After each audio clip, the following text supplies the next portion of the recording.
সরকারি সেবা নাগরিক জীবনের অপরিহার্য অংশ হলেও বাস্তবে তা গ্রহণ করতে গিয়ে সাধারণ মানুষকে পোহাতে হচ্ছে দুর্নীতি, হয়রানি এবং বৈষম্যের জটিল বাস্তবতা। বাংলাদেশ পরিসংখ্যান ব্যুরোর সিটিজেন পারসেপশন সার্ভে ২০২৫-এর প্রাথমিক প্রতিবেদন জানাচ্ছে, প্রতি ৩ জন নাগরিকের একজনকে ঘুষ দিতে হয়েছে সেবা নিতে গিয়ে। বিশেষ করে বিআরটিএ, পুলিশ, পাসপোর্ট অফিস ও ভূমি অফিসে দুর্নীতির মাত্রা ভয়াবহ।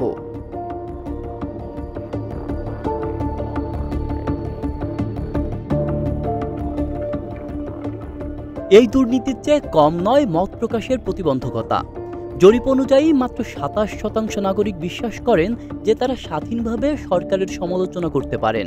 আর রাজনৈতিক প্রক্রিয়ায় নিজেদের অংশগ্রহণের আস্থা আছে প্রতি ৫ জনের মধ্যে মাত্র ১ জনের। এটা আমাদের গণতান্ত্রিক ও সাংস্কৃতিক দুর্বলতাকেই স্পষ্ট করে।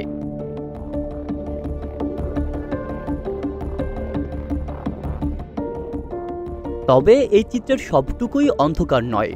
স্বাস্থ্যসেবায় ব্যয় ও প্রবেশাধিকার নিয়ে অধিকাংশ মানুষ সন্তুষ্ট। শিক্ষায়ও ইতিবাচক প্রবণতা দেখা গেছে, বিশেষ করে প্রাথমিক ও মাধ্যমিক পর্যায়ে ভর্তি ও খরচের দিক থেকে। যদিও মান এবং ব্যবহার নিয়ে প্রশ্ন থেকেই যাচ্ছে।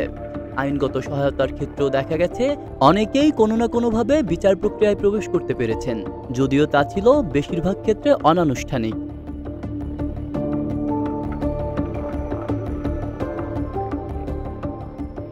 একই সঙ্গে বৈষম্য ও হয়রানির একটি গভীর সংকেত মিলেছে জরিপে। প্রতি ৫ জনের ১ জন নাগরিক জানিয়েছেন তারা পরিবার, কর্মস্থল কিংবা গণপরিবহনে বৈষম্যের শিকার হয়েছেন। শহরাঞ্চলে এই হার তুলনামূলকভাবে বেশি। আর্থসামাজিক শ্রেণী ও লিঙ্গভিত্তিক বৈষম্য এখানেও বড় প্রতিবন্ধক হিসাবে কাজ করছে।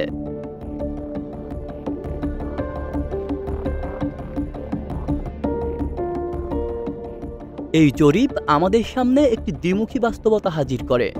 একদিকে নাগরিক সেবার কিছু অগ্রগতি, অন্যদিকে ভয়াবহ দুর্নীতি, মত প্রকাশের সীমাবদ্ধতা এবং সামাজিক বৈষম্য।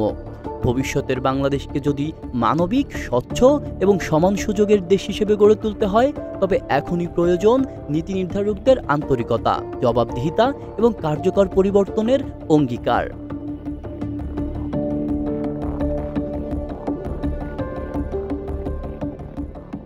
আব্দুল্লাহ রফসান জনি, ঢাকা প্রকাশ।